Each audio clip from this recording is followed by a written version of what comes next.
Traditionally, the military has meant this, soldiers, and war has been your men against my men. But today, military strategy increasingly involves computers, and war is becoming your computer versus my computer. How have computers affected the military, and how has the military affected computers? We'll get answers to those questions today as we begin a special two-part look at computers and the Pentagon on this edition of the Computer Chronicles.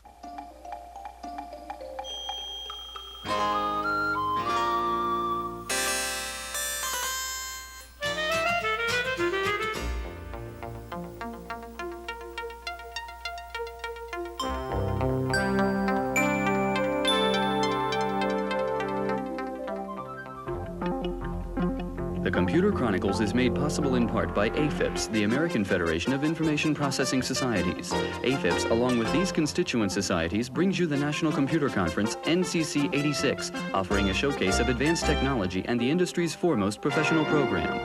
For conference information, call 800-NCC-1986. Additional funding is provided by McGraw-Hill, publishers of Byte. Byte's detailed technical articles on new hardware, software, and languages cover the latest in microcomputer technology worldwide. Byte, the international standard.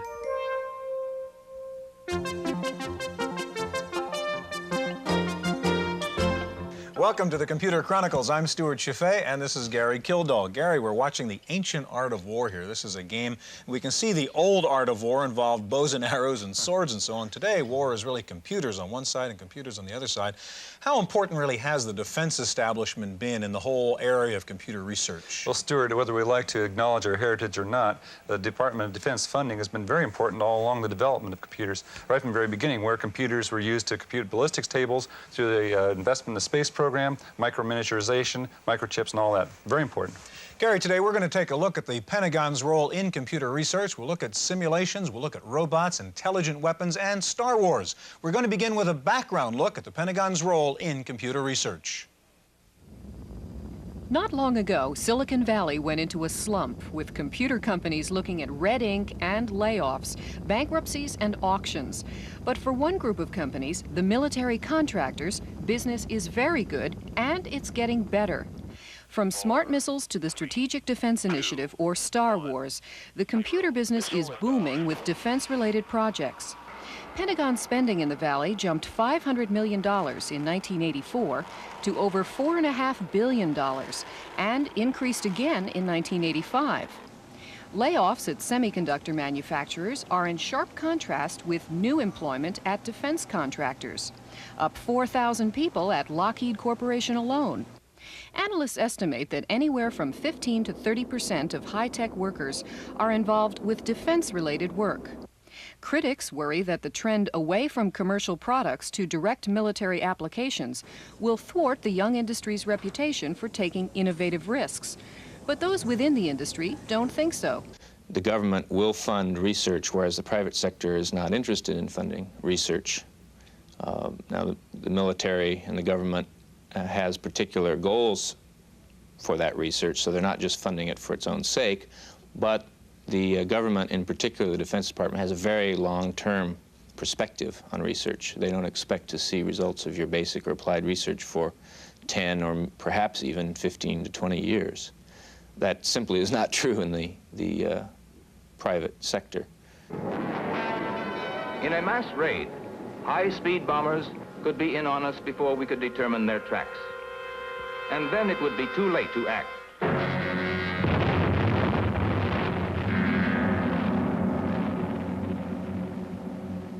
We cannot afford to take that chance. It is to meet this threat that the Air Force has been developing SAGE. The Pentagon's long reach into high-tech is nothing new, as this film from the 1950s demonstrates. SAGE was a computer system built to track aerial intruders for the North American Air Defense Command. It was built at a time when military projects occupied 60 to 70% of the high-tech workforce. Even the earliest mainframes were designed for military purposes.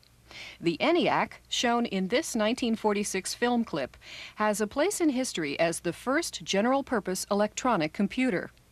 It was also funded by the U.S. Army to calculate shell trajectories and to produce artillery firing tables for wartime use.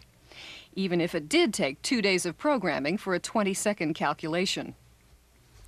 In the United States, much of the advanced research in computer technology is paid for and directed by military agencies. The Defense Advanced Research Projects Agency, or DARPA, funds research in the outer realm of technology.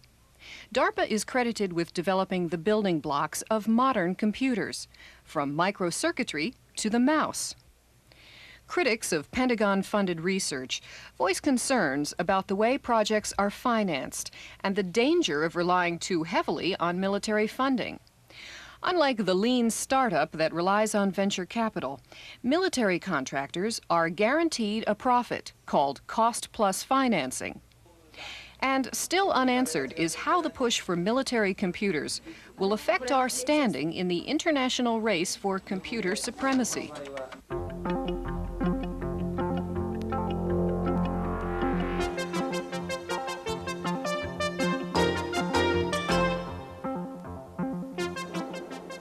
One of the earliest uses of computers in the military was in the development of simulators for aircraft. While flight simulators have been around since World War II, the early models were mechanical. The computerized simulators were developed in the early 1970s. Today's simulators include extremely sophisticated graphics displays and give the instructor almost complete control over the student pilot's environment. One of the leading companies in computerized flight simulation is Singer Link. The Link simulators have been developed for military aircraft like the B-52 bomber, the C-130 transport, F-16 and F-111 fighters, and the Huey and Cobra helicopters. At Indiantown Gap, Pennsylvania, a Singer Link simulator is being used to train pilots on the Huey or UH-1 helicopter. The system uses two Honeywell 790 mainframes to process a variety of analog and digital inputs. We feed analog input information through the A to D converter into the 790s, where it's distributed by cockpits. It's shuffled to number 2 790, which performs the equation of motion calculations, given back to number 1, and outputted to the hydraulic cylinders, the cyclic, the pedals, the instruments. So control movements from inputs that change with time, like the cyclic, the pedals, or throttle position, are analog inputs.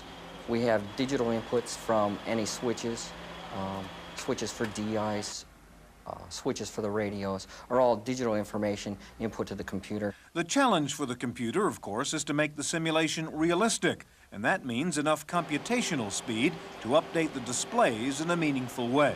There's two types of inputs to the computer, DIs and AIs. There's two types of outputs, AOs, which vary with time, and DOs, which are either a logic on or off.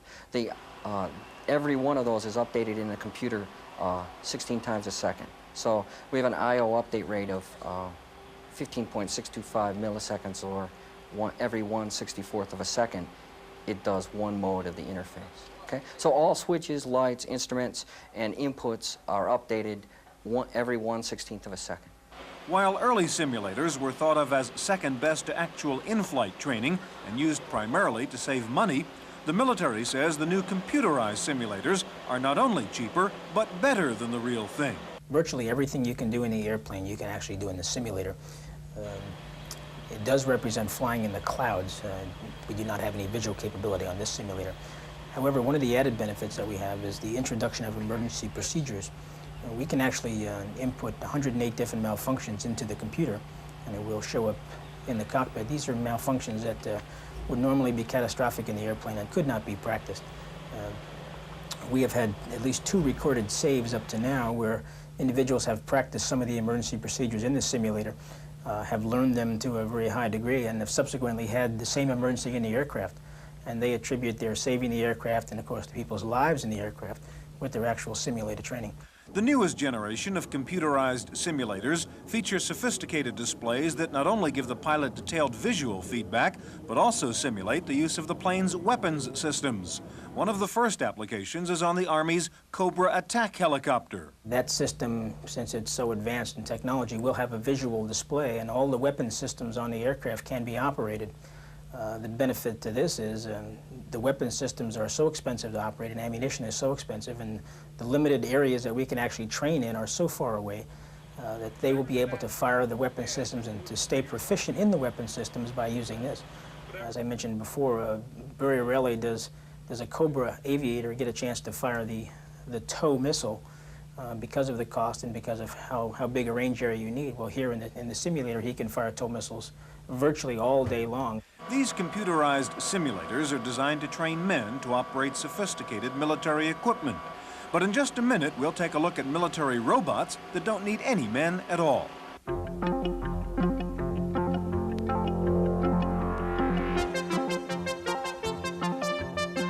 This may not look much like a tank, but someday it could evolve into one, as robots become an increasingly important part of America's military strategy. This is Terragator, an ALV, or autonomous land vehicle. It's being developed here at Carnegie Mellon University in Pittsburgh. CMU's Robotics Institute is working on several aspects of robotics under a grant from DARPA, the Defense Advanced Research Projects Agency. While the work here is basic research, the military applications of an autonomous land vehicle are obvious. If you're in a new area where you don't know the terrain and you don't know what uses it has been put in, for example, there could be mines planted in a field. Even if you send a tank with people in it, you might in fact risk lives again. And again, an autonomous vehicle, an autonomous tank, which might conceivably go do the same thing, would in fact save lives. While the Terragator has very limited and specific functions, the scientists here are thinking about more sophisticated ALVs, futuristic robots that could actually become the soldiers of the future. There can be a droid that is dropped and which is self-protecting.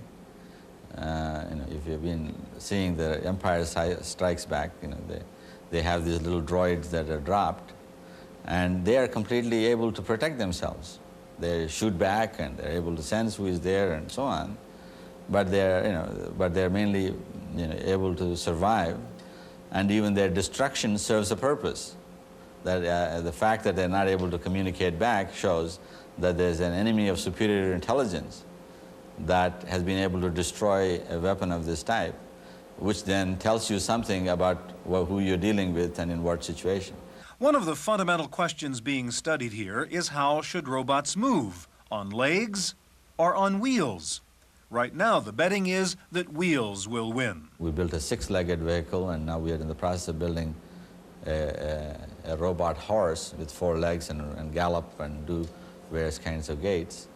But a large part of our research is wheeled vehicle research, because we think that is still going to be 80–90% of the need. Just because birds fly a certain way, you don't build aeroplanes the same way. So just because people walk doesn't mean you have to build robots that walk. But wheels present lots of problems. To move quickly, a robot may have to spin around. Not an easy task for a robot with old-fashioned wheels. So researchers here have literally reinvented the wheel and come up with one that goes forward and sideways. Another major problem in robotics is the sensory systems. The most simple human task can seem to be an impossible one for a robot. If a system has to go, open the door, and go outside, go through the corridor, we don't know how to do each of those steps. Opening the door without tearing the knob off is a very major problem.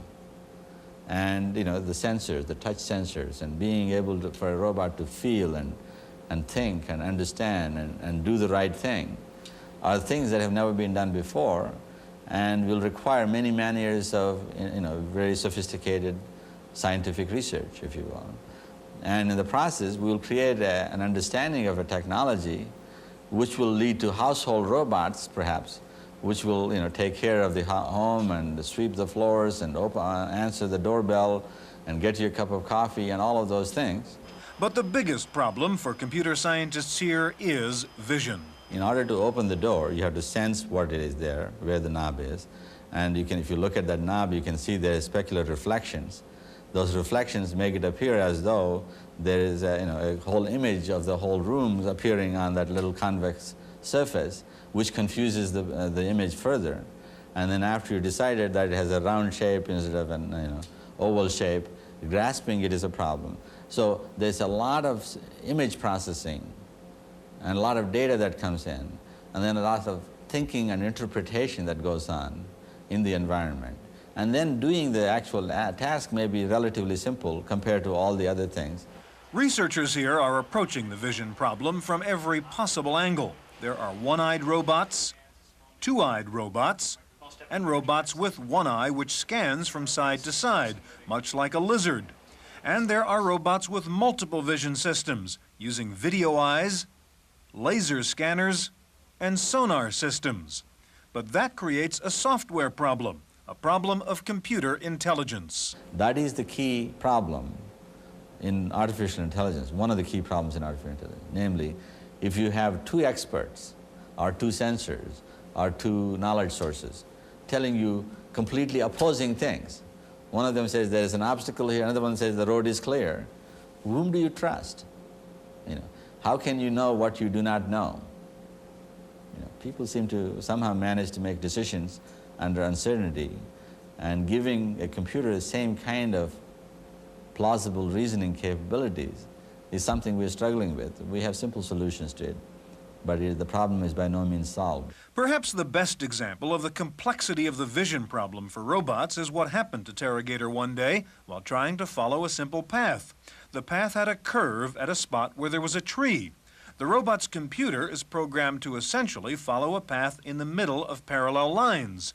So the robot tried to walk up the tree thinking its parallel lines were more like a road than the curves of the actual road. The hardest problem is the problem of deciding what it is that you're seeing, the problem of vision. In the human brain, almost 30% of the human brain is dedicated to looking at a visual scene and interpreting it. That's a lot of computational power. And we still don't understand how to do it very well. And we have been working at it for now 20 years. And I expect we'll work at it for 20 more years. While researchers here in Pennsylvania are trying to solve the problems of robotics, across the country, computer scientists in California are working on the military applications of artificial intelligence. In just a moment, we'll take a look at an electronic scout, so stay with us.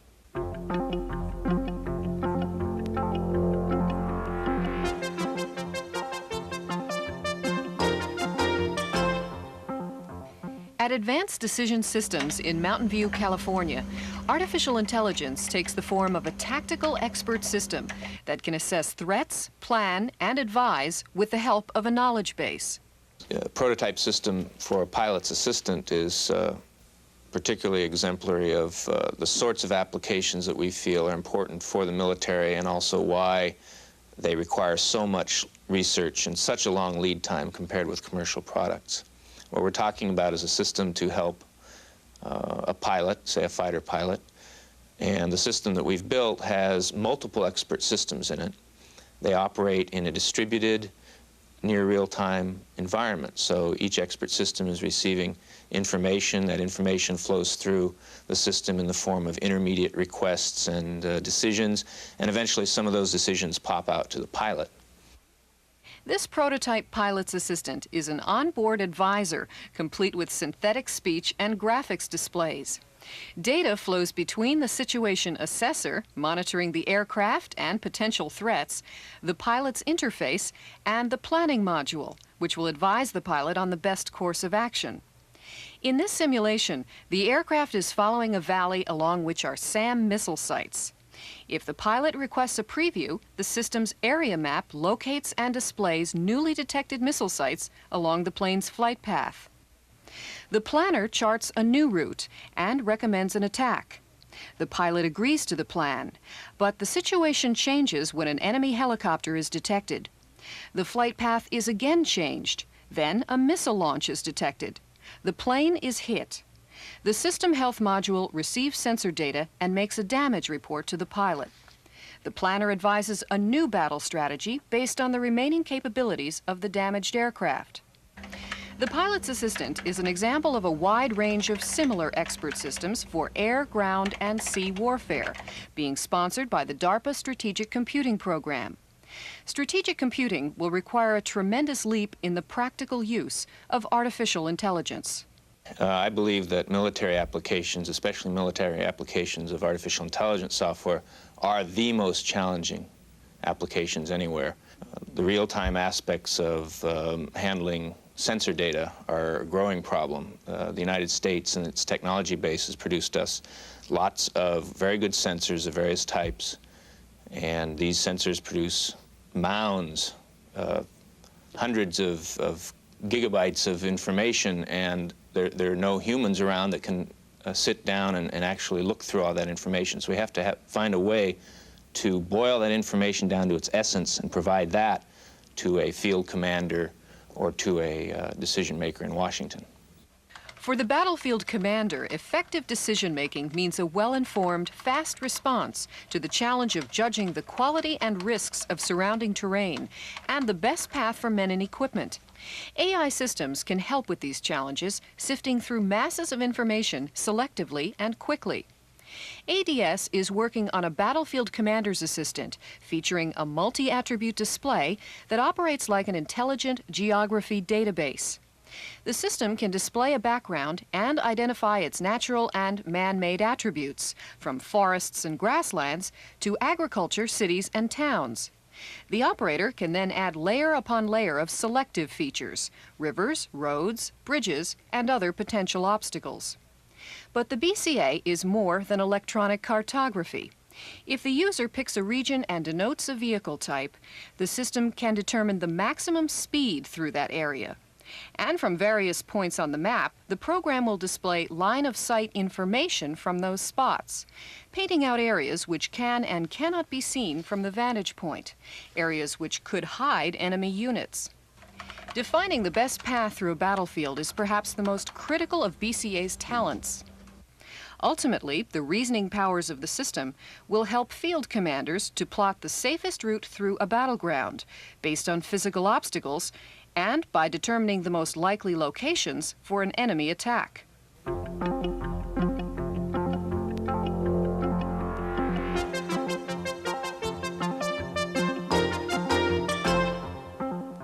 In the Random Access File this week, IBM in the news again, this time with a prototype of a speech recognition system for the PC-AT. A year ago, IBM had demonstrated a speech interface using about $2 million worth of mainframes. This week's demo was on an AT with only several specialized circuit boards. The IBM system takes about an hour's training to learn the user's voice. It can then understand 5,000 spoken words with a reported accuracy rate of 97%. The product is not yet on the market. And with the PC portable rumors out of the way now, there is yet another rumor that IBM is coming out with a new low-end machine to replace the PC Junior. Sources say that IBM's new totally automated manufacturing facility has made it possible for Big Blue to come up with a respectable low-end PC for under $1,000. The machine reportedly would have two 3.5-inch drives. The fallout is still coming down on the PC convertible announcement, and as expected, most of the interest is in the use of the 3.5-inch drive. Already, most major software houses have said they will be coming out with 3.5-inch versions of their leading software products. Floating Point Systems of Oregon has announced what it calls the fastest computer in the world. It's a new 64-bit parallel processing machine based on hypercube topology. Its top-of-the-line machine can perform 262 billion operations per second. It has 16 gigabytes of main memory and 4 trillion bytes of disk storage. A smaller version of the machine has been bought by the University of Michigan. The largest machine, costing $200 million, may be used in Star Wars research. Time for this week's software review, and here's Paul Schindler. This is one of the great events in computer software history. Now, I know it just looks like modern, up-to-date documentation for a good software program. But you see, it's a great event because it's modern, usable, up-to-date documentation for the best IBM PC word processor, Xywrite. You see, when the old red light over the camera goes off, I write for a living. I'm senior West Coast editor of Information Week magazine, and they expect me to produce. So I produce. The reason? I use Xywrite. I know, everyone thinks the word processor they use is best, but this one is. I said it was best, I didn't say it was perfect. But in version 3.0, which you see booting up here, they added usable documentation to an already top-notch word processor. These screen colors just happen to be the ones I chose. Online help, available by typing alternate F9, is extensive and easy to understand. It'll reorder your directory by date. That's the way I prefer mine. Xywrite has its faults. It's a memory hog. Even with great documentation, it takes a long time to learn to use it. But you can't out-type it, and you can't outgrow it. And printer support is great. XyQuest in Bedford, Massachusetts runs the best telephone helpline in the business. Xywrite, for $300, it's worth a look. For the Computer Chronicles, I'm Paul Schindler. In our legislative update file, the Telecommunications Trade Bill is making its way through the legislative maze. 3 versions of the act are floating around Congress right now. In general, they require sanctions against countries which erect trade barriers against American telecommunications technology.